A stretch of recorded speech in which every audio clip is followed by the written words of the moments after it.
Hello and welcome. This is Thomas. My pronouns are he and him. I'm thrilled that you've taken the time today to join me for this podcast. This podcast is being recorded in Honolulu, Hawaii. I acknowledge that the unceded land on which I live, called Kaka'ako, is part of the larger territory recognized by Kanaka Maoli or Indigenous Hawaiians. I'm honored and grateful, as is my husband, to be guests of the Hawaiian Kingdom. It is such a privilege to grow older. And as I breathe into each day with gratitude, I realize there is a lot in my life that I actually cannot control. For what seems like a myriad of strategies learned from brilliant therapists and terrific life coaches, even I at times fall prey to feeling helpless and distraught while frantically trying to manage and control what is happening. In my life, relationships have soured. From a place of anger, I strike back when someone says something hurtful to me. I've screwed up in my business. I scramble to gain ground when I fall out of integrity as a way to make up for it, as if I can. I plunge headfirst, not heart first, into emotionally charged confrontations, nervously rehearsing and strategizing. Sometimes it all feels pretty shitty. The more I allow fear to rule the roost, the more frenetically my body and mind work. Days get overloaded with busyness, of course. Movement feels imperative, which is usually just deflection, with me not wanting to deal with life. So instead of sitting still, I'll use movement. I'll move around. I'll go and do things as a way to distract myself from how I'm really feeling. Planning for the sake of planning gets ramped up. Worrying, habitual talking, zero listening, fixing, posturing, texting, doom scrolling, binging, consuming, and numbing. These tactics at times can run my life. In the world of doing, achieving, and looking to the future, we seldom take time to pause or be still. We may hear whispers that beckon us into stillness, but they are usually and easily ignored. Chances are you are listening or watching this podcast with several tabs open on your browser, a task list a mile long, perhaps a video already paused on social media, or thoughts in the back of your mind of where the hell to get that next sweater that you've been looking for weeks. Oh, I've been there. And I actually know that you may well have been there or sitting there in this particular moment as well. In this podcast, I'm going to chat about challenging. I'm going to chat about how challenging it is to slow down when living in our fast forward world. I'll reflect from personal experience that there is always a price to pay if we don't regularly take time simply to pause, to cease activity, to treasure quiet time, and to discern the deep meaning of life's little moments. I like that. Discern the deep moments, the deep meaning of life's little moments. I think I can help you understand the profound value of slowing down in our daily lives. And I think I can help you understand how important it is to take time for the truly important things. Perhaps like you, I love planning. I love achieving. I love visioning for the future. In fact, I was doing exactly that one afternoon in late July 2009 when I heard the call stop. It was impactful. It wasn't loud. It wasn't scary. This was really another call to create a pause in my life. This time, it felt like it needed actually to be sacred. That stop was gentle, and yet it was really, really firm. I'll never forget it. I was in the middle of planning the next stages of my career, mapping out the opportunities I'd seek and generally beginning to peer into the future for my next larger goal or intention for my life and, of course, certainly for my business. Even denial couldn't stop me from what I was hearing. Spirit was very clear. The universe, God was very clear. And it was in the midst of learning the value and importance of listening to Spirit's whispers, even without understanding the reasons why. I then wondered what it would be like if, right in the midst of this busyness, I was to consciously take my hands off the steering wheel. If I was to take my hands off the controls. I didn't ever recall hearing the term sacred pause before that moment. As it echoed in my heart, the full meaning of the phrase actually began to take shape. This, of course, is the extraordinary work of the extraordinarily bright Tara Brach, who teaches the value of sacred pause. So what if we were to intentionally stop our mental computations and our rushing around, and for a moment or two, simply pause and notice our inexperience? What would that be like for us? And by definition, a pause is a suspension of activity, a time of temporary disengagement when we are no longer moving towards any goal or intention.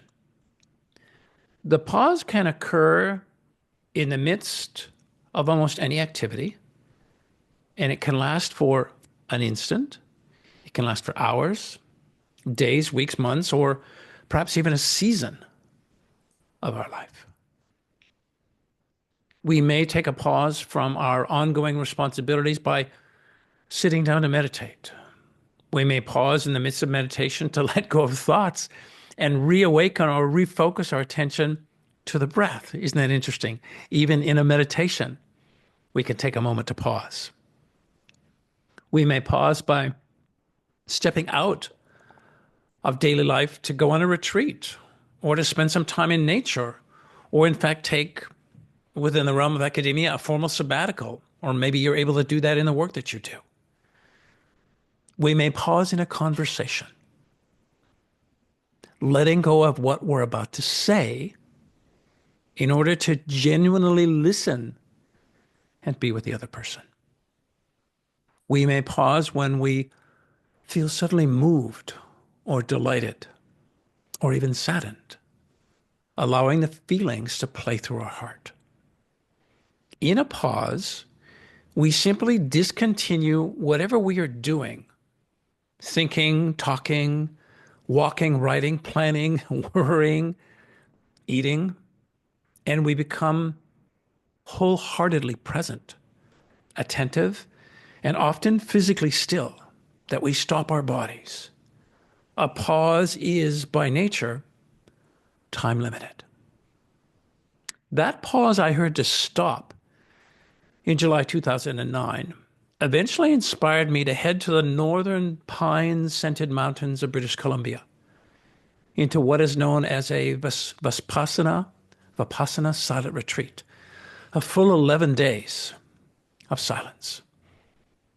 I'd not heard of noble silence before, but it meant no talking, actually even no looking at other participants, no eye-to-eye contact, no sexual activity, no reading, no writing, or any communication for that matter, for the entire time. 11 long days. My ego actually went berserk. But it was profound and scary. I hadn't really known what I'd got myself into, but I'm so glad I made the choice. That 11 days of noble silence helped to teach me the medicine. The medicine is in the being. It is removing all the layers of the doing, releasing the expectation. It is coming into stillness for stillness' sake. So when I resumed my activities kind of post 11 days after the retreat, I was able to do so with an increased presence in my life.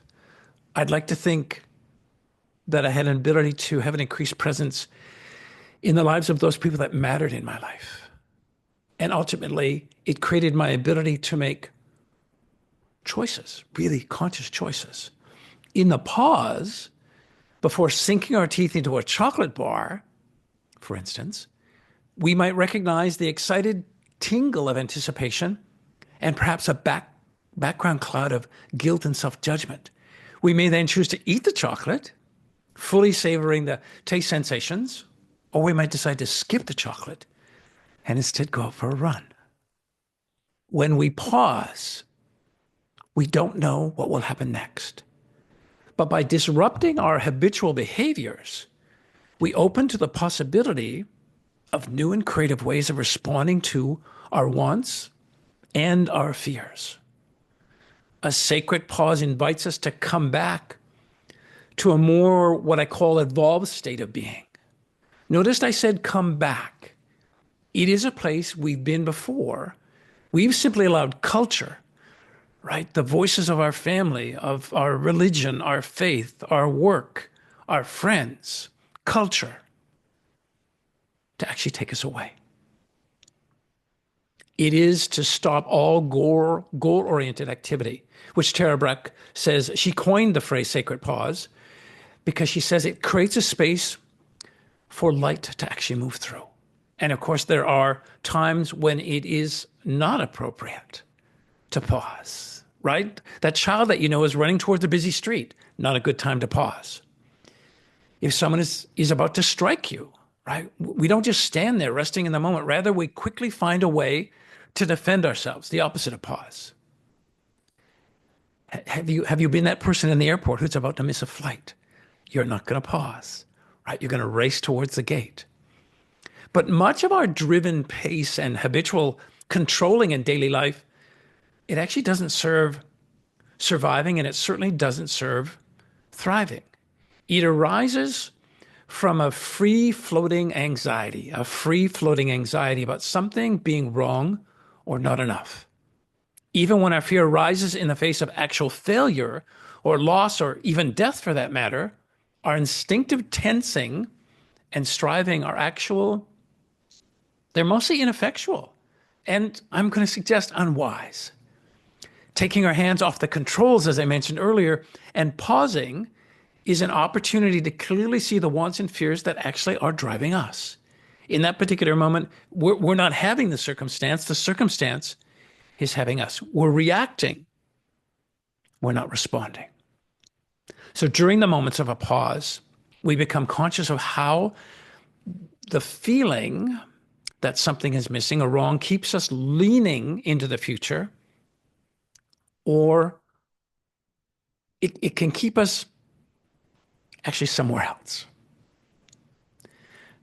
This gives us a fundamental choice in how we respond. We can continue our futile attempts at managing our experience, or we can meet our own vulnerability with the wisdom of what I call radical acceptance.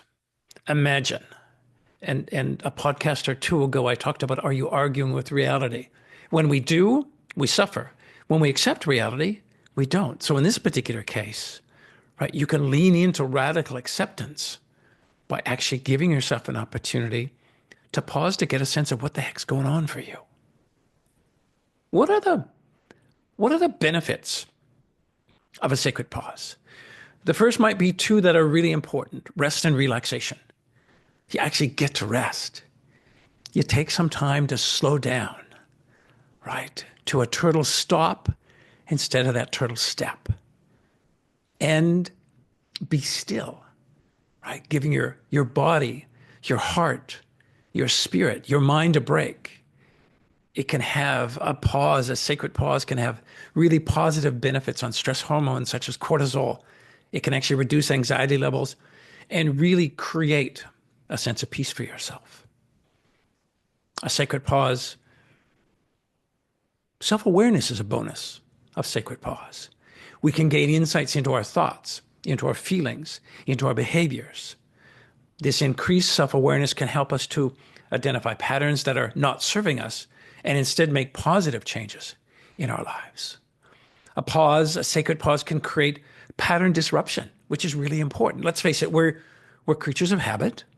Many of our habits are deeply ingrained patterns typically to distract us from what we're feeling inside.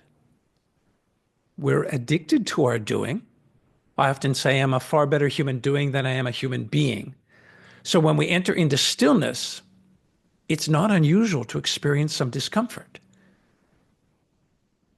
Without the distraction of our phones, for example, we have the opportunity to disrupt the pattern and actually create something new.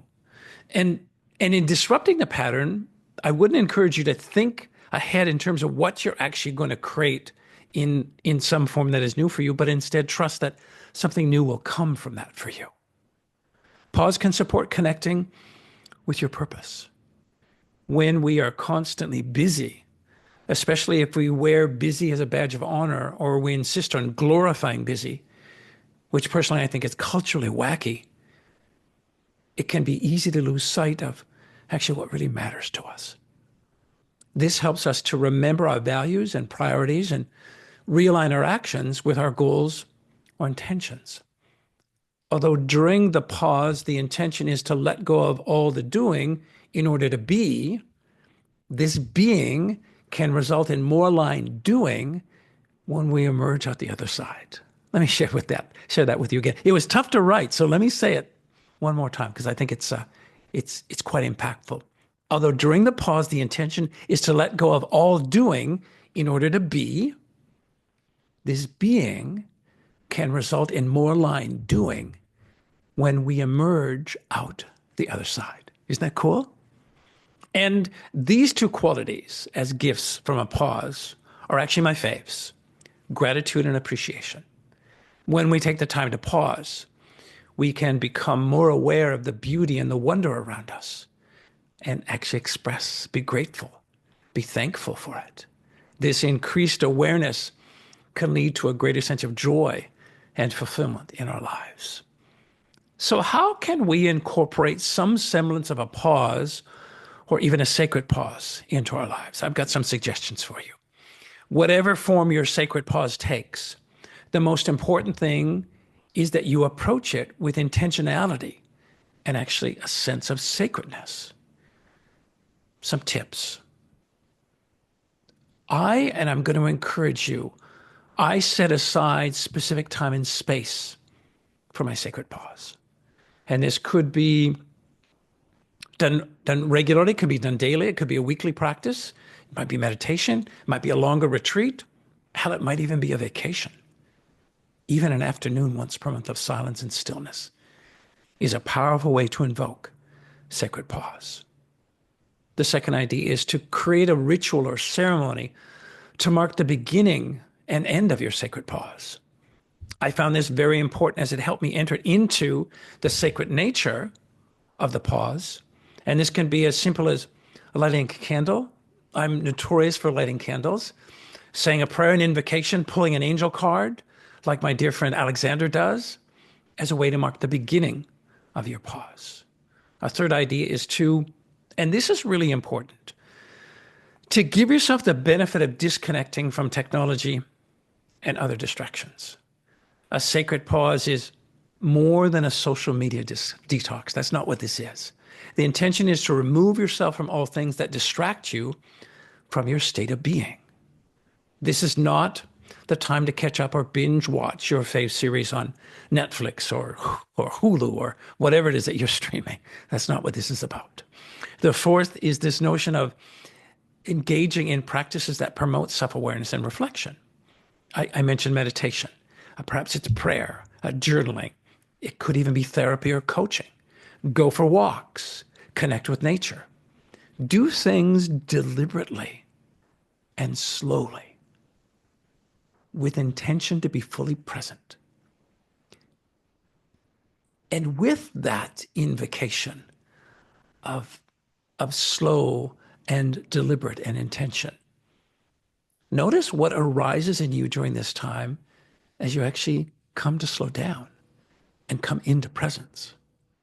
Observe with openness and curiosity. There will be so much there for you to hold and for you to sit in. Inviting you to consider using your sacred pause as an opportunity to reconnect with your values and your purpose. Ask yourself, What really matters to you? And how can you align your actions with that intention, with that goal? The sixth idea is this: prepare for your sacred pause by letting people know you actually are not going to be available, especially if it's for an extended period of time. This is actually a great opportunity to breathe a little bit more life into boundary setting for you. Set boundary with friends and family and what communication you're open to during this time. For example, it'll only be emergencies, or that you'll check your phone once a day, or that certain people have access to you. Taking this step isn't just for the sake of others, it's for you to let go of obligation and not be distracted by the possibility that there is someone out there expecting to hear back from you. The seventh, this idea of being realistic of what's possible for you, not to set yourself up for disappointment. You can build a sacred pause into your life based on your circumstances.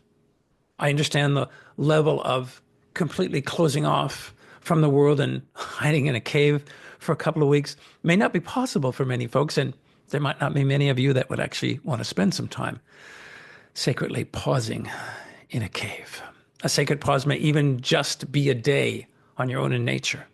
Or if you have children in your life, maybe there's a special room you go into, and those kids know that when you're in that room, it's your quiet time, especially when the door is closed. I remember day one of my Vipassana retreat. It felt like an eternity. And of course, during that day, which began at 4:30 in the morning and finished at 10:30 at night, we had 2 meal breaks. We were then allowed to walk around during these meal breaks after. We were allowed to walk around a designated area. It reminded me of kind of how it is that I'd roped off certain parts of my mind. So in this particular case, the organizers, set up these little ropes actually that you could walk. You were boundaried in on this property, which was really kind of amazing. So it was an area you could actually meander through. So I invented a game that allowed me one full circle around a grove of trees per successful day of meditation. I was constantly bargaining with my ego. The definition of success for me was that I actually didn't leave the retreat site. So in that 11 days of silence, this sacred pause taught me a myriad lessons. It taught me a myriad of lessons. The most significant lesson, which dawned on me at 4 a.m. to the sound of a Tibetan chime awakening me, was that I didn't need to know anything about how that day was going to unfold. My work was to notice my breath, to be present, to acknowledge a thought, to let it go, to come back to breathing. These were some of the sacred components of my sacred pause. What I braved as I made my 11th circle on the 11th day in that grove of trees was an awakening to having spent my entire life circling around a story that my ego created. And without a commitment to the sacred pause, it was a train I would have missed. I would have continued that to this day. I would have been doing the same thing. Waking up in the morning thinking I need to figure it all out. This morning I woke up, right? And I said to this universe, this energy, the divine, I said to God, thank you for the gift of this day. And I'm going to trust whatever movement that I'm going to invoke into it will actually be for a higher purpose. And I don't know what it is. So through this sacred act, I'm going to call it a sacred art of pausing. There's the ability, we have the ability to develop the capacity to stop hiding, to stop running away from our experience, to stop allowing our egos fueled by fear, right? It's the only place that ego can spring from. We have 2 places foundationally that we can come from in our experience, in our humanity. Fear is one of them, usually from our ego. Love is the other. And usually that's our intuitive self, the divine part of us that knows our truth, right? So we can allow ego to run our life with fear, or we can allow our lives to move forward, unfold with love. So we begin to trust our natural intelligence or intuition in our naturally wise heart, in our capacity to open whatever arises. It's the benefit of sacred pause to be able to trust our intuition, right? To trust our naturally wise heart and allow them to open to whatever life brings to us. As the roaring 1920s came to a close and the shadow of the Great Depression loomed, a young advertising team at Coca-Cola found themselves under the fluorescent lights of a bustling office. I think it was 1929. Obviously, America and Canada was impacted too, was on the brink of the most significant economic downturn in history. Amid this impending doom, an idea sprang to life, actually almost ironically, by these marketing wizards. It was a slogan that would make history, and perhaps you can remember it if you've leaned into some similar amounts of decades that I've leaned into. A phrase that carried the promise of respite, even in adversity. And it was this: the pause that refreshes. The Pause That Refreshes campaign transformed Coca-Cola from a simple beverage into a symbol of emotional relief for these hard times. And of course, it was depression, right? Their branding team positioned Coca-Cola as a hero in daily life, the pause that refreshes, right? It created this opportunity, right? They did this by focusing on rest and respite, optimism during difficult times, simple movements of refreshment, and ultimately, personal resilience. The slogan resonated so deeply that it made Coca-Cola a cultural symbol of that era. It also created a lasting association between the brand and moments of pause and relief. Imagine a resurgence in your life that beckoned you to pause as a means to create some semblance of relief for yourself.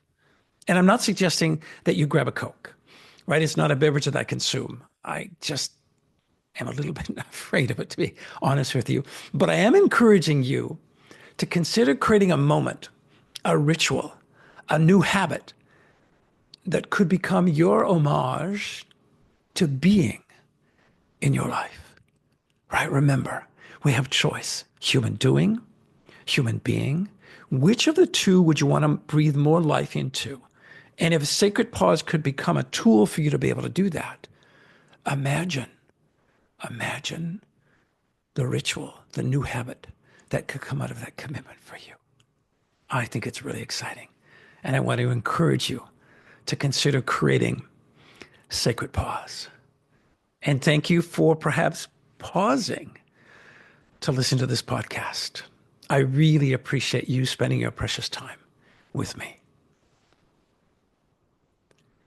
It's always helpful to have you rate, review, and share my podcast with family and friends, along with subscribing to Conversations with Thomas wherever you get your podcasts. I'm a huge proponent of taking charge of your mental health, and that means seeking advice from professional therapists, counselors, psychologists, physicians, other qualified professionals. And of course, this podcast, these conversations are meant to help you find a place of inquiry. But if you're experiencing ongoing mental health challenges, please seek some support from a licensed professional. I've not intended anything that I share as a replacement for those professionals and the advice that they're giving you. That's not my intention. Most of what I share as subject matter on this podcast is usually sourced from some insights, some things that kind of bump into me, other insights from family or dear friends, or even as I continue to walk along this path in life, particularly this one, Pause, this 20th podcast for me in 2024 really came through me. And I thought, wouldn't it be cool to talk about the notion of taking a pause in our life? Conversations with Thomas is executive produced by me, Thomas Kevin Dolan. It is also executive produced by my purveyor of all things techie and creative, my amazing husband, Adam Maw. And I'd love to hear from you. Please email me at conversationswt@gmail.com. Conversations, the W is with, the T is Thomas @gmail.com. I'd love to read your feedback on my episodes, hear your suggestions for future conversations with Thomas, and if you're comfortable sharing the impact of these episodes, I'd be honored to hold that space with you. I absolutely would. Again, thank you.